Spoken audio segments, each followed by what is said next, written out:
What if the Wolfman had a baby with the creature from the Black Lagoon? That is what you will find out when you watch the movie Bad Blood, the movie, directed and written by Tim Rice. That's right, this is a gooey creature feature that kind of follows the template of a werewolf film. We have a creature feature where we have someone that kind of transformed into a beast during the kind of the lunar cycle at the full moon, but instead of being a wolf-like creature, it's actually an amphibious kind of like Gillman sort of style creature. So it focuses on this family, and we have this kind of, sort of teenage girl, and she kind of strikes out against her somewhat kind of diminutive mother and overbearing stepfather, and ends up being kind of like the victim of this gill creature. But she's kind of infected very much like the kind of the werewolf virus, and then ultimately becomes one herself. But there's also this kind of mad scientist kind of aesthetic here as well. We have this kind of guy who is maybe responsible for it and is trying to either help or hinder, depending on how you kind of look at it. Add to the mix, you can have this weirdly psychotic private eye trying to kind of like find out what's going on, and there's pretty much your movie.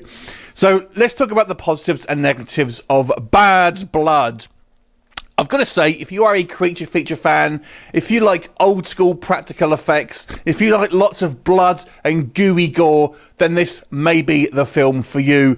Look, this is a real throwback movie to the kind of the weird straight to video movies that you kind of picked up in the 80s. Things like Plankton, ones you've never heard of before, but you get on VHS, and it has some weirdly kind of overly convoluted plots, but have great kind of like cool looking special effects and a kind of over the top action. That's pretty much this movie. I've got to say the practical effects on display here, considering its low budget, are very impressive. Loads of gore, loads of gooey effects. The transformation sequence is actually quite harrowing, I've got to say. You know, it's pretty good. I mean, it's not, well, we're not talking American Werewolf in London good, but it's nonetheless, you know, it is pretty impressive. And I thought the creature itself looks very formidable, and the kind of the way they show it, and they even had a bit of comedy with it as well. Kind of the fact that this is actually a female creature, and it still has female parts. So that's all I'll say. It's quite a fun joke in the movie.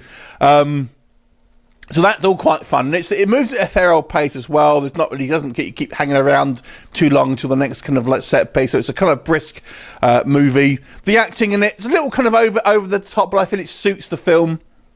You know, it's kind of very campy and kind of like silly, but like it does suit that kind of the style of the movie, I would say. So I feel it's more of kind of a direction rather than kind of necessarily, you know, lack of talent. It's actually just the way that it's kind of going in this respect. What didn't work for me was the plot here, because the plot was all over the place, to be quite honest.